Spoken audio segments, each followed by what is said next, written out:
फिक्र आपकी, presented by ortho Ayurvedic oil and capsules, जोड़ों के दर्द की बेजोड़ दवा।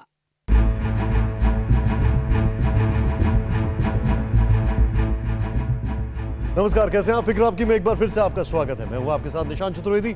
शुरुआत करते हैं आपकी फिक्र की बड़ी बड़ी खबरों के साथ।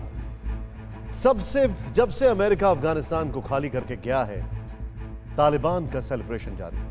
आज हम आपको सल्तनत की पहली पिक्चर दिखाएंगे और आज हम यह भी बताएंगे कि जाने माने एक्टर नसीरुद्दीन शाह ने तालिबान के इंडियन चीयरलीडर्स को क्या नसीहत दी है। एक तरफ जश्न है, दूसरी ओर मातम। घर वापसी के बाद घर और बाहर दोनों तरफ से अमेरिका घिर गया। एक तरफ तो अमेरिका ही अपने राष्ट्रपति को कोस रहा है, तो चीन और रूस ने भी बाइडेन को निशाने पर लिया है। आज हम सुपर पावर की साख और धाक दोनों ही गंवाने का विश्लेषण करेंगे। आज हम आपको एक रहस्यमयी बीमारी से जूझ रहे बच्चों की फिक्र की ओर ले चलेंगे। इसकी दहशत इतनी है कि लोग अपने घरों पर ताला लगाकर भाग रहे हैं। साथ में यह भी बताएंगे कि केरल में कोरोना की कड़ी कैसे मजबूत होने लगी है। कोरोना अभी गया नहीं, रहस्यमयी बुखार ने दस्तक दे दी। ये देश की इस वक्त की डबल फिक्र है।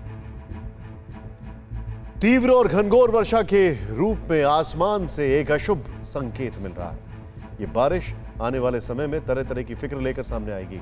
शहरों का लबालब हो जाना और फसलों का चौपट हो जाना, ये दोनों ही फिक्र विस्तार से समझाएंगे। आज भी सबसे पहले अफगानिस्तान से आती फिक्र, क्योंकि बीतते वक्त के साथ पड़ोसी मुल्क अफगानिस्तान की चिंता बड़ी होती जा रही है। वहां एक तरफ तालिबान सरकार बनाने की कवायद आखिरी चरण में है, वहीं अमेरिका से तथाकथित आजादी के उपलक्ष्य में विक्ट्री परेड भी निकाली जा रही है। दूसरी ओर अवाम ने तालिबान के खिलाफ आवाज बुलंद करना भी शुरू कर दिया है।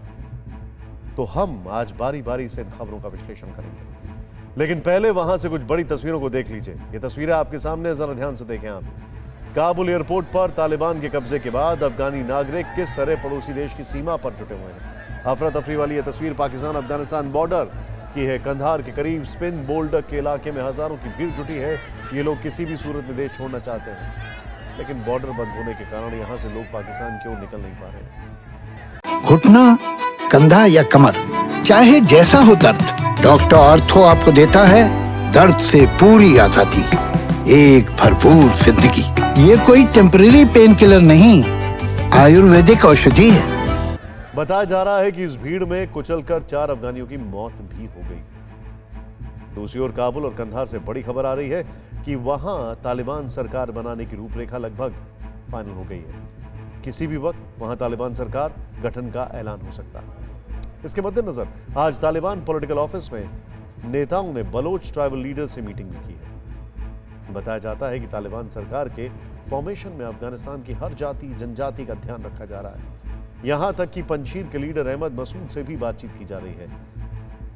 हालांकि पंजशीर में तालिबान और नॉर्दर्न अलायंस के लड़ाकों के बीच संघर्ष चरम पर है। तालिबान ने घाटी में टैंक तक उतार दिए हैं, लेकिन दूसरी ओर पंजशीर फोर्स ने सरकार में शामिल होने को लेकर तालिबान के सामने 4 शर्तें रखी हैं। पहली शर्त यह है कि उनके पास सभी हथियार रहने दिए जाएं। दूसरी शर्त, नई सरकार में 30% भागीदारी हो।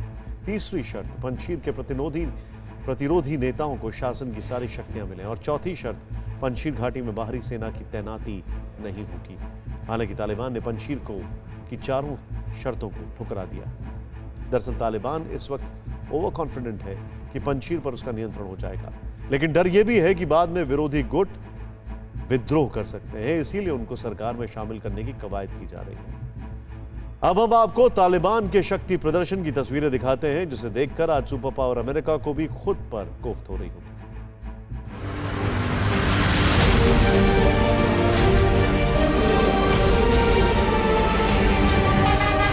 ये तालिबान की तथाकथित विक्ट्री परेड, जिसमें सैकड़ों मिलिट्री गाड़ियां, एडवांस व्हीकल, हजारों खतरनाक हथियार और विध्वंसक टैंकों का रेला है, जो कई किलोमीटर लंबा है। अफगानिस्तान के दूसरे सबसे बड़े शहर कांधार में तालिबान ने अपनी विक्ट्री परेड निकाली, जिसमें अत्याधुनिक हथियारों की नुमाइश की गई। इस शक्ति प्रदर्शन में अमेरिका के ब्लैक हॉक हेलीकॉप्टर्स भी दिखे, बख्तरबंद गाड़ियां भी दिखी, माइन रेसिस्टेंट अम्बुश प्रोटेक्टेड व्हीकल भी दिखी। अमेरिका और नाटो ने अफगान फोर्स को जो तमाम जंगी हथियार दिए थे, वो सब दिखे। देखिए, तालिबान की इस विक्ट्री परेड में आर्मी व्हीकल हैं, घातक टैंक हैं, इसके अलावा ऐसे हेलीकॉप्टर और एयरक्राफ्ट्स हैं जो ताकतवर देश की सेनाओं के पास ही होते हैं। लेकिन तालिबान ने अपनी मिलिट्री ताकत दिखाई तो ये हैरान कर देने वाले नजारे सामने आए। कांधार के अलावा तालिबान के कई शहरों में आर्म्स परेड निकाली गई, जिसमें तालिबान के लड़ाके हथियारों से लैस दिखे। वो टैंक और हथियारों की लंबी लाइन के साथ चलते दिखे। ये तस्वीरें सबसे ज्यादा अमेरिका को चौंकाती हैं, क्योंकि अमेरिका ने इन हथियारों को अफगानिस्तान को दिया था जिनसे वो अपने दुश्मनों से लड़ सके। लेकिन ये हथियार अब खुद उन्हीं दुश्मनों के पास है। एक रिपोर्ट के मुताबिक छोड़े गए अमेरिकी हथियारों के दम पर अफगानिस्तान में 166 देशों से बड़ी आर्मी तालिबान की हो गई है।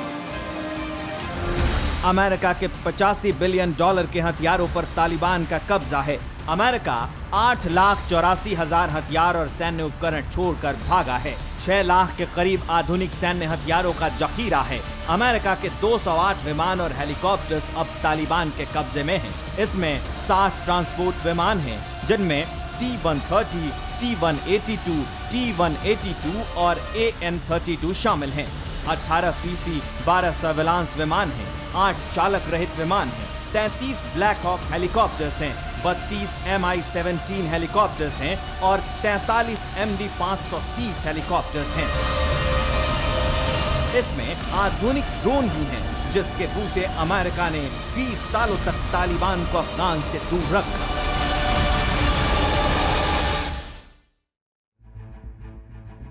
तालिबान की एक और तस्वीर को देखकर आज दुनिया हैरान है। तालिबान के जिस सुप्रीम लीडर का जिक्र हो रहा है, अखुंदजादा को अब तक किसी ने नहीं देखा। उसी के नाम पर तालिबानी नेताओं ने आज एक बड़ी रैली का आयोजन किया, अपनी राजनीतिक शक्ति का प्रदर्शन किया, लेकिन वहां भी अखुंदजादा का चेहरा नहीं दिखा। ऐसे में सवाल उठता है कि आखिर तालिबान का सुप्रीम लीडर अखुंदजादा सामने क्यों नहीं आता है? आखिर क्या है इसका रहस्य, जानना जरूरी है।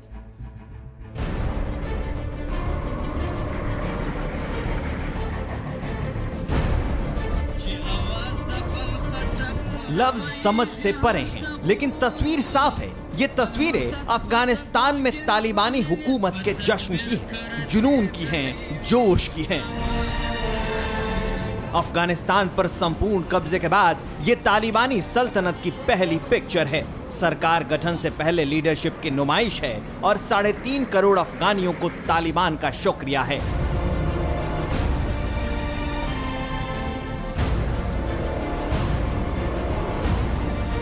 अपने सबसे बड़े पावर सेंटर कांधार में तालिबान ने धन्यवाद रैली का आयोजन किया, जिसमें हजारों की संख्या में तालिबान समर्थकों की भीड़ जुटी। इस रैली में तालिबान के बड़े नेताओं ने आवाम को बताया कि इंतजार की घड़ी खत्म हो गई, काउंटडाउन शुरू है और बहुत जल्द आने वाले हैं तालिबान सरकार।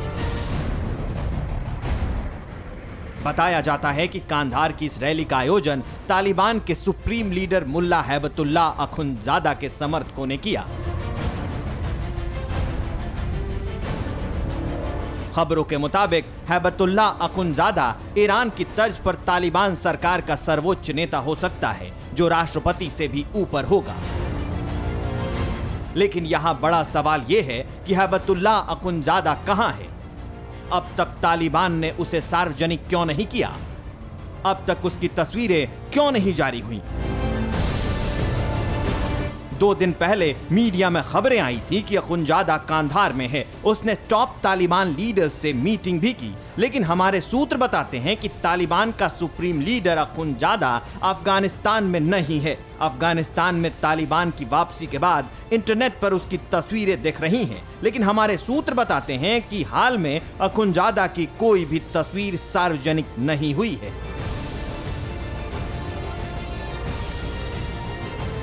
यहां तक कि अगर आप तालिबान की प्रेस कॉन्फ्रेंस पर भी गौर करेंगे तो अभी तक किसी भी तालिबानी प्रवक्ता ने अपनी जुबान से हैबतुल्लाह अखुंदजादा का नाम नहीं लिया है। मतलब तालिबान जिसे सर्वोच्च नेता बनाने वाला है, वो अभी तक रहस्य बना हुआ है। बहरहाल जो खबरें आ रही हैं उसके मुताबिक तालिबान ने अफगानिस्तान सरकार की फाइनल रूपरेखा तैयार कर ली है। प्रेसिडेंट पैलेस में ग्रैंड सेरेमनी की तैयारी की जा रही है। बताया जा रहा है कि तालिबान सरकार की तख्तपोशी में शामिल होने के लिए तालिबान दुनिया के कई राष्ट्र प्रमुखों को न्योता भी भेजेगा।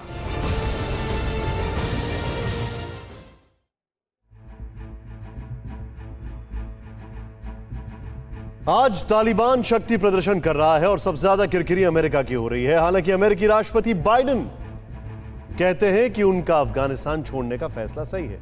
इस बीच 9/11 हमले के वक्त अमेरिका के प्रेसिडेंट रहे जॉर्ज डब्ल्यू बुश का बयान सामने आया। उन्होंने अफगानिस्तान में अमेरिकी फोर्सेस भेजने को लेकर क्या दलील दी, खुद देखें आप। अफगानिस्तान में 20 साल चले लंबे सैन्य अभियान में अमेरिका ने करीब 2500 सैनिकों को गंवाया।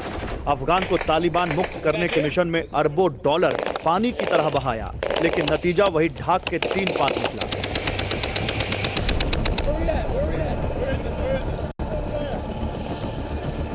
अमेरिका के बोरिया बिस्तर बांधने से पहले ही काबुल पर तालिबान ने कब्जा कर लिया और डेडलाइन से 24 घंटे पहले अमेरिकी सैनिकों ने अफगानिस्तान को अलविदा कह दिया।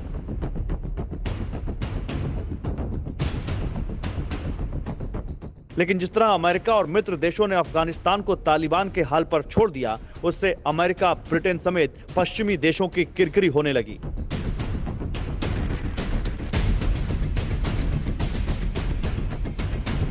चीन, रूस और पाकिस्तान जैसे मुल्क अमेरिका को घेरने लगे, अफगानिस्तान पर सवाल पूछने लगे, अफगान के इस हालात के लिए अमेरिका को जिम्मेदार ठहराने लगे।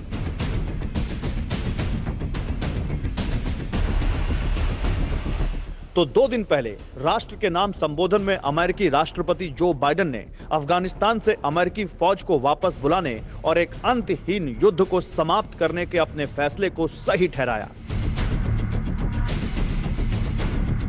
This is the right decision, a wise decision, and the best decision for America. इसी साल जुलाई महीने की शुरुआत में बाइडेन ने कहा था कि अमेरिका अफगानिस्तान में राष्ट्र निर्माण के लिए नहीं गया था। अमेरिका का प्रारंभिक उद्देश्य अल-कायदा को नष्ट करना और ओसामा बिन लादेन को पकड़ना या मारना था। मतलब यहां अमेरिका का मैसेज ये है कि वो अफगानिस्तान इसलिए नहीं गया था कि वहां तालिबान का शासन था, बल्कि इसलिए गया था क्योंकि वहीं से 9/11 हमला हुआ था। तब अमेरिका के राष्ट्रपति जॉर्ज डब्ल्यू बुश थे और उस वक्त इसे आतंकवाद के खिलाफ वैश्विक लड़ाई कही थी। घुटना, कंधा या कमर, चाहे जैसा हो दर्द, डॉक्टर ऑर्थो आपको देता है दर्द से पूरी आजादी, एक भरपूर जिंदगी। ये कोई टेम्परेरी पेन किलर नहीं, आयुर्वेदिक औषधि है।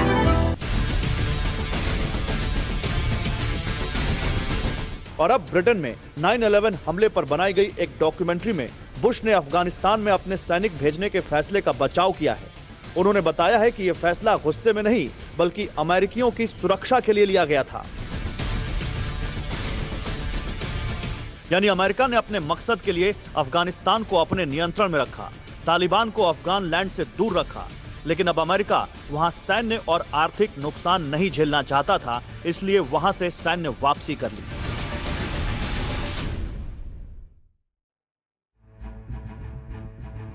अब आपको मशहूर अभिनेता नसीरुद्दीन शाह का एक बयान सुनवाते हैं। उन्होंने अफगानिस्तान में तालिबान की सत्ता में वापसी का जश्न मना रहे भारतीय मुसलमानों के एक वर्ग की निंदा की और इसे खतरनाक बताया। हालांकि अफगानिस्तान में तालिबान का दोबारा हुकूमत पा लेना दुनिया भर के लिए फिक्र का बायस है, इससे कम खतरनाक नहीं है हिंदुस्तानी मुसलमानों के कुछ तबकों का उन वहशियों की वापसी पर जश्न मनाना। आज हर हिंदुस्तानी मुसलमान को अपने आप से ये सवाल पूछना चाहिए कि उसे अपने मजहब में इस्लाह, रिफॉर्म और जिद्दत पसंदी, मॉडर्निटी चाहिए या पिछली सदियों के वहशीपन का इक़दार, वैल्यूज। मैं हिंदुस्तानी मुसलमान हूं और जैसा कि मिर्जा गालिब एक अरसा पहले फरमा गए हैं, मेरा रिश्ता अल्लाह मियां से बेहद बेतकल्लुफ है। मुझे सियासी मजहब की कोई जरूरत नहीं है। हिंदुस्तानी इस्लाम हमेशा दुनिया भर के इस्लाम से मुख्तलिफ रहा है और खुदा वो वक्त न लाए कि वो इतना बदल जाए कि हम उसे पहचान भी न सकें।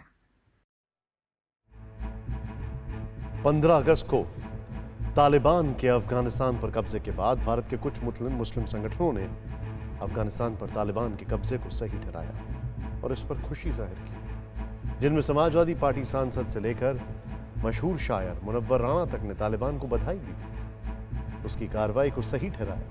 ऐसे में लोगों को मशहूर एक्टर नसरुद्दीन शाह ने जवाब दिया। अब फिक्र कोरोना काल में रहस्यमय बुखार की दस्तक की, जिसने देश की फिक्र को डबल कर दिया।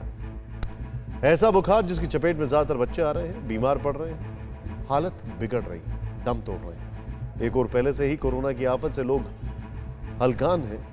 ऐसे में रहस्यमयी बुखार ने लोगों की फिक्र बढ़ा दी। रहस्यमयी बुखार की चपेट में पश्चिमी यूपी के कई जिले आ चुके हैं, लेकिन सबसे ज्यादा कहर फिरोजाबाद में बरपा है। करीब 50 की मौत हो गई। उनमें से ही एक बदनसीब बच्ची थी शिवानी। ये तस्वीर 12 साल की उस मासूम की है जिसकी जान इलाके में फैले बुखार ने ले ली। दुर्भाग्य देखिए और काल की क्रूरता देखिए। कल यानी 3 सितंबर को शिवानी का जन्मदिन था, लेकिन उससे चंद घंटे पहले मौत ने इस मासूम को अपने पंजों में जकड़ लिया। अपनी बच्ची को खोने के बाद शिवानी के माता पिता और परिवार का रो रो कर हाल बेहाल है, क्योंकि शिवानी की हालत में सुधार हो रहा था और सबको लग रहा था कि उनकी बेटी अपने जन्मदिन पर घर लौट आएगी और सब मिलजुल कर हंसी खुशी उसका जन्मदिन मनाएंगे। लेकिन शिवानी की मौत के साथ उनकी सारी आस, सारी उम्मीदें टूट गईं। उन्हें शोक के समंदर में उसने डुबो दिया। कल जन्मदिन है 3 तारीख को केक काटेगो मैं लली को अब क्या करूँ मैं कहाँ दे रहा हूँ। अरे दैया कागज मिल जाए मैं लली मोह ज्यादा लागे मैं लली ज्यादा टूट गए। ऐसे एक दो नहीं बल्कि दर्जनों परिवार हैं जिनके बच्चे काल के गाल में समा गए। सवाल यह है कि आखिर ये बुखार क्यों आ रहा है, मरीज इतनी तेजी से क्यों बढ़ रहे हैं, क्यों अस्पताल और डॉक्टर लाचार हो गए हैं। हमने तफ्तीश करने की कोशिश की, आप खुद देखें। एक बुखार जिसने यूपी में दर्जनों मासूमों को मौत की नींद सुला दी है।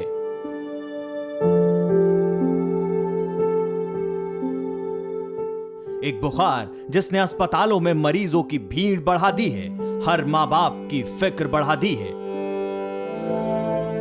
लेकिन यह रहस्यमय बुखार आखिर है क्या? ये डेंगू है, मलेरिया है, या बैक्टीरिया से फैलने वाला स्क्रब टाइफस है, या फिर लेप्टोस्पायरोसिस?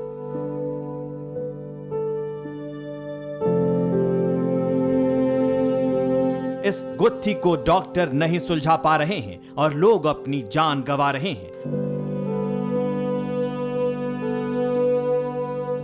सबसे ज्यादा कहर फिरोजाबाद में बरपा है। मौत का आंकड़ा 50 के पार हो गया है। मेडिकल कॉलेज में 238 मरीज भर्ती हैं। बीमारों के आने का सिलसिला लगातार जारी है,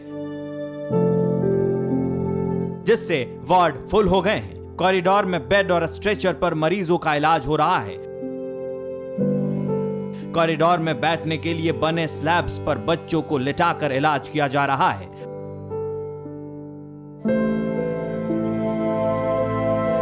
हालात इतने बिगड़ चुके हैं कि अस्पताल के अंदर जगह नहीं मिल रही है। लोग अपने बच्चों को लेकर अस्पताल के बाहर पड़े हुए हैं। कई बच्चों को बीमार होने के बावजूद डिस्चार्ज किया जाने लगा है।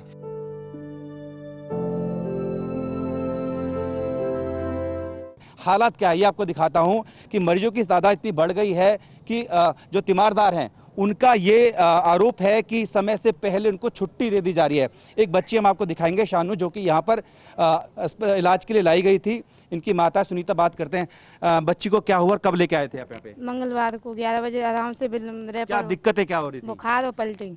अब क्या ठीक है? बिल्कुल हल्का बुखार है, लेकिन आप कह रहे हैं छुट्टी कर दी अस्पताल ने। हाँ। इनकी जो माता है, इनका कहना है कि छुट्टी कर दी गई है जबरन इनके मना करने के बावजूद, क्योंकि अस्पताल में जो मरीज हैं उनकी तादाद बढ़ रही है।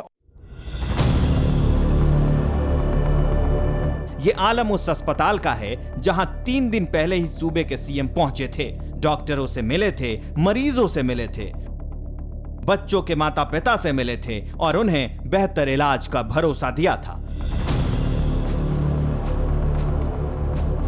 उनमें से एक थी 14 साल की कोमल, जिसकी जान नहीं बचाई जा सकी। परिवार का आरोप है कि उनकी बच्ची को अस्पताल में सही इलाज नहीं मिल पाया। प्लेट गिर गई थी, इलाज ही ना कर पाए मेरी बेटी का। बच्ची को अलीगढ़ रेफर कर दिया गया, लेकिन अलीगढ़ जाते वक्त रास्ते में बच्ची ने दम तोड़ दिया। ऐसे ना जाने कितने माँ बाप से उनके कलेजे के टुकड़े हमेशा हमेशा के लिए बिछड़ गए। इस बीच पता चला है कि ज्यादातर मामले डेंगू के खतरनाक रूप के हैं, जिसे हेमोरेजिक डेंगू कहा जाता है। जो मुझे WHO की टीम ने बताया है, उनका कहना यह है कि ये डेंगू हेमोरेजिक डेंगू है और बहुत खतरनाक टाइप का डेंगू है। हेमोरेजिक डेंगू से तेज बुखार के साथ त्वचा पीली पड़ जाती है, नाक, दांत, मुंह और मसूड़ों में से खून आने लग जाता है, पेट में दर्द होता है, कभी कभी तो खून की उल्टियां भी शुरू हो जाती हैं। प्लेटलेट्स की संख्या भी बहुत ज्यादा कम हो जाती है, गले में खराश और त्वचा पर घाव भी होने लगते हैं। जानलेवा बुखार का कहर सिर्फ फिरोजाबाद में नहीं बरपा है, बल्कि आगरा, मथुरा, इटावा, एटा, मैनपुरी और कासगंज में भी एक के बाद एक मरीजों की मौत हो रही है। मातम की ये तस्वीरें मथुरा की हैं, जहां के कोह गांव में बुखार ने सबसे ज्यादा जानें ली हैं। एक के बाद एक 11 मौत के बाद इलाके में डर का माहौल है और डर के चलते कई परिवारों ने अपने घरों पर ताला लगा दिया, अपने बच्चों के साथ गांव से निकल गए हैं, क्योंकि अस्पतालों में जगह मिलना भी मुश्किल होता जा रहा है। ये जो लक्षण है इस वायरल के, वो लक्षण ठीक डेंगू से मेल खाते हैं। हालांकि यहाँ लगातार सैंपलिंग भी की जा रही, चाहे डेंगू की हो, चिकनगुनिया की हो, मलेरिया की हो और स्क्रब टाइफर की हो। तमाम जो भी सैंपलिंग है अलग अलग डिसीज़ की, वो यहाँ की जा रही है और 700 के करीब सैंपल अब तक इकट्ठे किए जा चुके हैं पूरे जिले के अंदर से। और अभी भी कई बच्चों की स्थिति चिंताजनक बनी हुई है, जिन पर 24 घंटे जो डॉक्टर्स की टीम है वो लगातार नज़र रखे हुए है। कैमरामैन अशोक चौहान और अपने सहयोगी कान्हा अग्रवाल के साथ जितेंद्र शर्मा, TV9 भारतवर्ष, मथुरा। आपको याद होगा एक ज़माने में यूपी के कुछ इन्हीं इलाकों में एन्सेफेलाइटिस जैसी एक गंभीर बीमारी फैली थी, उस पर काबू पा लिया गया। जल्द इस पर भी काबू पा लिया जाएगा, सैंपलिंग जारी है, लेकिन तब तक बहुत सावधानी बरतनी होगी। इस बीच कोरोना भी देश की फिक्र बढ़ा रहा है। तीसरी लहर की दस्तक की बात कही जा रही है और उसके लिए बहुत हद तक केरल जिम्मेदार है, क्योंकि बुधवार को देश में जितने नए केसेस सामने आए हैं उसमें से 71% से ज्यादा अकेले केरल से रिपोर्ट हुए हैं। सोचिए 71% से ज्यादा, मतलब ये है कि केरल इस वक्त कोरोना का एपिसेंटर बना हुआ है। और ये बात देश और केरल में कोरोना के ग्राफ को देखकर भी साफ हो जाती है। केरल देश के लिए लगातार चिंता का सबब बना हुआ है। यहाँ कोरोना के केस घटने तो दूर की बात है, लगातार बढ़ते जा रहे हैं। हालात हर दिन और ज्यादा बिगड़ते जा रहे हैं। इसलिए मांग उठने लगी है कि केरल को आइसोलेट किया जाए, वहां फुल लॉकडाउन लगाया जाए, वरना पूरे देश में कोरोना बेकाबू हो सकता है। घुटना, कंधा या कमर, चाहे जैसा हो दर्द, डॉक्टर ऑर्थो आपको देता है दर्द से पूरी आजादी, एक भरपूर जिंदगी। ये कोई टेम्परेरी पेन किलर नहीं, आयुर्वेदिक औषधि है। कोरोना से लड़ाई में देश की मेहनत पर क्या केरल पानी फेर देगा? ये सवाल इसलिए क्योंकि केरल में बेकाबू कोरोना के खौफनाक आंकड़े परेशान कर रहे हैं। 10 दिन पहले जब केरल में डेली न्यू केस का आंकड़ा कई हफ्तों के बाद 11,000 के नीचे पहुंचा था तो थोड़ी राहत मिली थी, लेकिन उसके बाद से कोरोना ने एक बार फिर डेंजरस स्पीड पकड़ी और नए केस में 208% का इजाफा हो गया है। मरने वालों का आंकड़ा भी करीब 162% बढ़ गया है। लेकिन ये फिक्र सिर्फ केरल तक ही सीमित नहीं है, क्योंकि बढ़ता संक्रमण न सिर्फ केरल बल्कि पड़ोस के राज्यों और पूरे देश में वायरस के कहर की नई लहर ला सकता है। इसलिए सवाल उठ रहा है कि केरल में सख्त और संपूर्ण लॉकडाउन क्यों नहीं लगाया जा रहा है। केरल में संक्रमण को रोकने के लिए केंद्रीय स्वास्थ्य मंत्रालय ने वैसे तो कई तरह के सुझाव दिए हैं, लेकिन सबसे अधिक लॉकडाउन पर काम करने को कहा है। उन जगहों का चयन करने को कहा है जहां सबसे अधिक केस हैं और फिर वहां लॉकडाउन लागू करने की सलाह दी गई है। लेकिन केरल सरकार ने अभी तक इस पर पूरी तरह अमल नहीं किया है, सिर्फ रविवार के दिन लॉकडाउन लागू किया है, जिसका नतीजा ये हो रहा है कि केरल में संक्रमण की कड़ी टूट नहीं रही है। वायरस तेजी से लोगों को अपनी गिरफ्त में लेता जा रहा है और फिक्र बढ़ा रहा है। क्योंकि लंबे समय तक वायरस के लोगों के बीच में रहने का मतलब है कि संक्रमण की चेन टूट नहीं रही है, यानी वायरस को म्यूटेट करने का मौका मिल रहा है। इसलिए नए वेरिएंट की आशंका बढ़ रही है और सच होती भी दिख रही है। केरल के स्वास्थ्य मंत्री के मुताबिक घर से संक्रमित होने वाले मरीजों का प्रतिशत बढ़ रहा है। अगर घर का एक व्यक्ति वायरस की चपेट में आता है तो बाकी सभी भी संक्रमित हो जाते हैं। इसका मतलब यह है कि केरल में वायरस ज्यादा संक्रामक होता जा रहा है और लॉकडाउन नहीं लगने की वजह से वहां जा रहे और वहां से आ रहे लोगों के जरिए देश के बाकी हिस्सों में भी फैलने का मौका मिल रहा है। केरल में सख्त और संपूर्ण लॉकडाउन की आवश्यकता है और मौजूदा समय में इसका अधिकार राज्य सरकार के पास है, क्योंकि कोरोना संक्रमण की दूसरी लहर के दौरान केंद्र सरकार ने राज्यों को इस बात के लिए अधिकृत कर दिया था कि राज्य में संक्रमण की स्थिति को देखते हुए राज्य सरकार अपने हिसाब से लॉकडाउन लगा सकती है या फिर लॉकडाउन के नियमों में छूट दे सकती है। लेकिन जब केरल सरकार हालात की गंभीरता को अनदेखी कर रही है, लॉकडाउन जैसा कदम नहीं उठा रही है, तब क्या केंद्र सरकार को दखल देना चाहिए? जिस तरह महामारी अधिनियम 1897 के तहत पहली लहर के दौरान देश भर में केंद्र सरकार की ओर से लॉकडाउन लगाया गया था, क्या फिर से केरल में लॉकडाउन नहीं लगाया जा सकता? क्योंकि ये सवाल केंद्र और राज्य के अधिकारियों के बीच उलझने का नहीं, बल्कि वक्त है संक्रमण की उस कड़ी को तोड़ने का जो केरल में मजबूत और विकराल होती जा रही है। और अब बात करते हैं बारिश के बदलते मिजाज की। देश की फिक्र बढ़ती जा रही है। इस वक्त वेरी वेरी हैवी रेनफॉल और एक्सट्रीमली हैवी रेनफॉल यानी तीव्र और घनघोर बारिश के रूप में आसमान से एक अशुभ संकेत मिल रहा है। हर बीते दिन, हफ्ते और महीने के साथ बारिश होने का तरीका बदल रहा है। कई दिनों और हफ्तों तक एक बूंद बारिश नहीं होती और जब होती है तो बेहद तेज और मूसलाधार होती है। इसका असर शहरों, गांव, खेत खलिहानों पर हो रहा है। आगे बढ़ने से पहले दो तस्वीरें देखिए।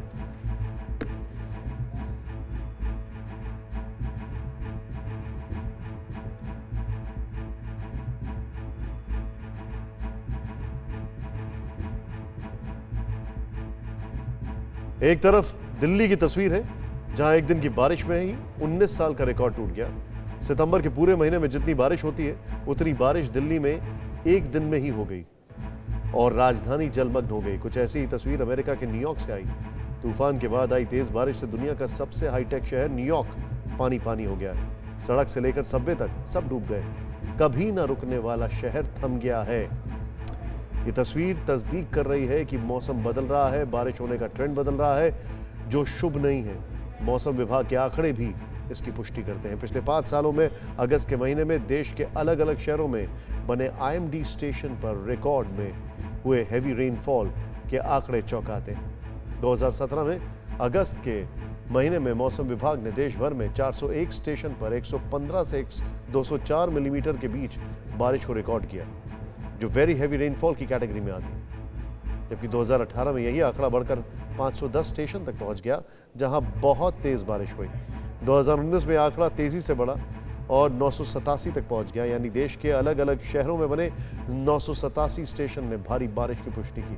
2020 में वेरी हैवी रेनफॉल की कैटेगरी वाले स्टेशन की संख्या बढ़कर 1008 हो गई है। ठीक इसी तरह IMD ने पिछले कई सालों में देश के कई सेंटर पर एक्सट्रीमली हैवी रेनफॉल यानी 204 मिलीमीटर से ज्यादा बारिश रिकॉर्ड किया। 2017 में IMD ने देश के 90 स्टेशन पर एक्सट्रीमली हैवी रेनफॉल को रिकॉर्ड किया, जो 2020 में बढ़कर 165 हो गया। जाहिर है ये बारिश आने वाले समय में तरह तरह की फिक्र सामने लेकर आएगी। एक्सपर्ट्स भी मानते हैं कि बहुत तेज बारिश ना तो खेतों के लिए अच्छी रहती है और ना ही पर्यावरण के लिए।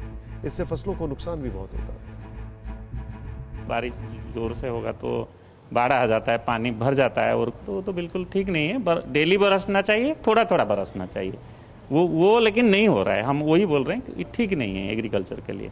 एक साथ में इतना बारिश होगा तो काफी फसल को बुराई है। मौसम विभाग भी बारिश के ट्रेंड में हो रहे बदलाव से चिंतित है। पिछले एक हफ्ते से देश के कई हिस्सों में मॉनसून किलर बन गया है, जैसे कयामत का ट्रेलर हो। कहीं विध्वंसक बाढ़ है तो कहीं रेन अटैक। दिल्ली हो या मध्य प्रदेश, उत्तर प्रदेश हो या बिहार या फिर गुजरात, एक बार फिर पानी कहर बनकर टूटा है।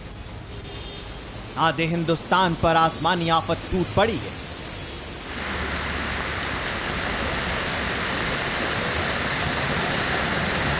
कहीं मूसलाधार बारिश ने बर्बादी मचा रखी है तो कहीं बारिश के बाद आई बाढ़ की विनाश लीला दिखाई दे रही है।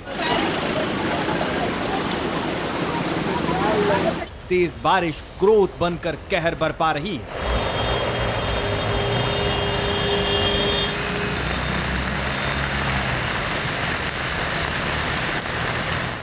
हर तरफ पानी अपनी सीमा तोड़ने के लिए बेताब है। गांव के गांव, शहर के शहर पानी में डूबे हुए हैं।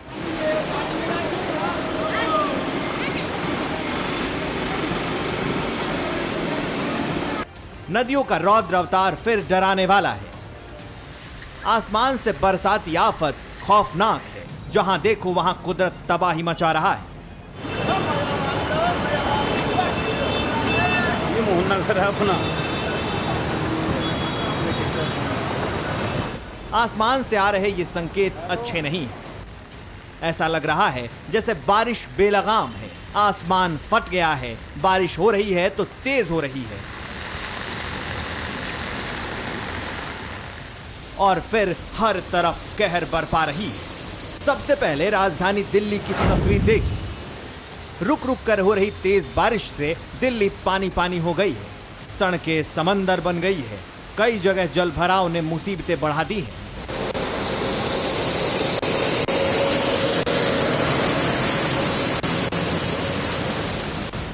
दरअसल बारिश से कई इलाके पानी में डूब गए हैं। भारी बारिश के कारण ITO, Palam, India gate, IP estate पुल के पास रिंग रोड, धौला कुआं और रोहतक रोड पर घुटने तक पानी भर गया। और अब बात उस दुख भरी खबर की जिसने पूरे देश को सन्न कर दिया। सिद्धार्थ शुक्ला के निधन की खबर हर किसी के लिए किसी बड़े सदमे से कम नहीं। किसी को यकीन नहीं हो रहा है कि शारीरिक रूप से फिट और हंसमुख सिद्धार्थ को हार्ट अटैक आया और उनकी मौत हो गई। जब सिद्धार्थ की तबीयत बिगड़ी तो उस वक्त घर पर उनकी मां और उनकी खास दोस्त शहनाज गिल मौजूद थी। सबका रो रो कर बुरा हाल है। कल सिद्धार्थ के पार्थिव शरीर का अंतिम संस्कार किया जाएगा। सिद्धार्थ शुक्ला, जिसने छोटे पर्दे पर अपनी बहुत बड़ी पहचान बनाई थी।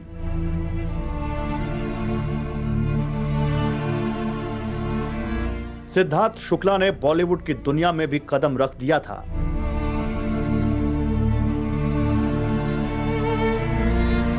बेहिसाब मेहनत के बल पर वो अपने बेशुमार सपनों को सच करता जा रहा था।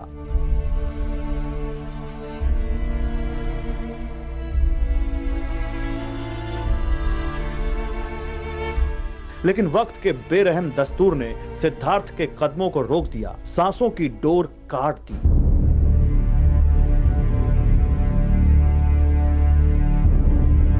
महज 40 साल की उम्र में एक उभरता हुआ सितारा हमेशा हमेशा के लिए डूब गया।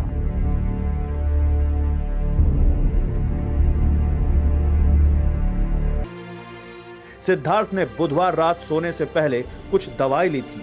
रात करीब 3 बजे उन्हें बेचैनी हुई और उन्होंने मां से पानी मांगा। इसके बाद सिद्धार्थ सोने चले गए। सुबह जब मां ने जगाने की कोशिश की तो वो नहीं जागे। इस वक्त मैं उस इमारत के पास हूं जहां पर सिद्धार्थ शुक्ला पिछले कई सालों से रह रहे थे। आपको तस्वीर दिखाना चाहूँगा। ये कैसेरीना बी नाम की इमारत है जिसकी 12वीं मंजिल पर 1204 नंबर फ्लैट है, जिसमें सिद्धार्थ शुक्ला अपने पूरे परिवार के साथ रहते थे। बीती रात सिद्धार्थ शुक्ला जब सोने गए तब सब कुछ एकदम स्थिति सामान्य थी, लेकिन सुबह वो उठे नहीं। आनन फानन में सिद्धार्थ को कूपर हॉस्पिटल ले जाया गया, लेकिन उन्हें बचाया नहीं जा सका। अस्पताल के मुताबिक सुबह करीब 10:15 बजे जब उन्हें लाया गया था, उससे पहले उनकी मौत हो चुकी थी। पुलिस अब उनकी पोस्टमार्टम रिपोर्ट का इंतजार कर रही है। हालांकि परिवार ने अभी किसी भी तरह की शंका जाहिर नहीं की है।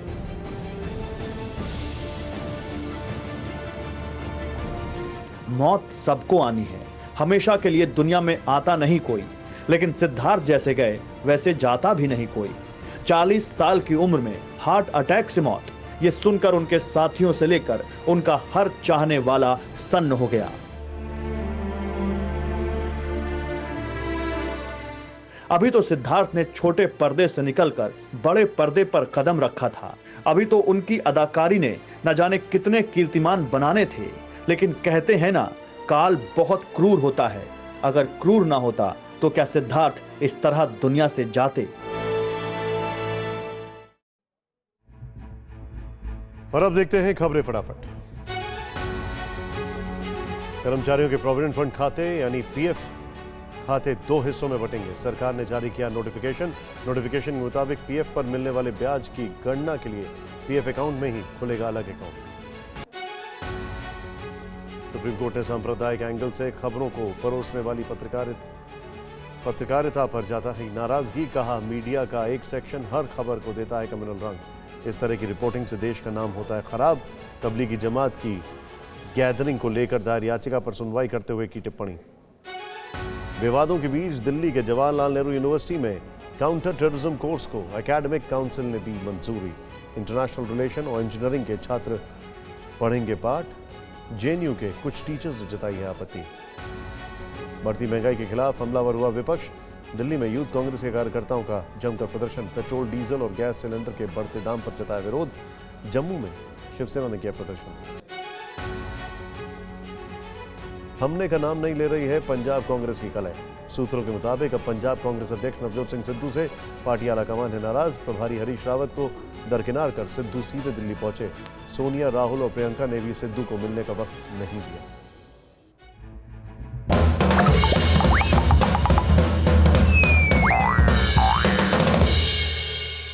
कुछ अच्छा नहीं है, मैं कुछ छिपाना नहीं चाहता।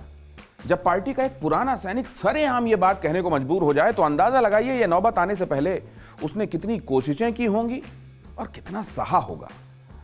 कैप्टन अपनी ही टीम पर भारी पड़ रहे हैं और सिद्धू पार्टी को हिट विकेट कराकर खुद को हिट कराने में लगे हुए हैं। हरीश रावत की हालत 2 नहीं 3 पार्टों के बीच में साबुत बचाना कोई वाली हो गई। क्या तीसरा कौन? आला कमान। कल गुरुद्वारे में झाड़ू लगाकर प्रायश्चित की बात कही थी हरीश रावत ने और गुरुवार को द्वार के बाहर आकर सच के ऊपर पड़ी सारी धूल हटा दी। उधर छत्तीसगढ़ में मौजूदा सीएम और सीएम इन वेटिंग के बीच आंकड़ा 36 का हुआ पड़ा है। पार्टी का यह हाल देखकर एक चिर आशावादी कार्यकर्ता बोला, अरे जो दिख रहा है ना उस पर मत जाइए। पार्टी के अंदर ही ये सब कर लिया जाए तो इस टोटके से एंटी इनकम्बेंसी कट जाती। बाकी तो जो है सो है।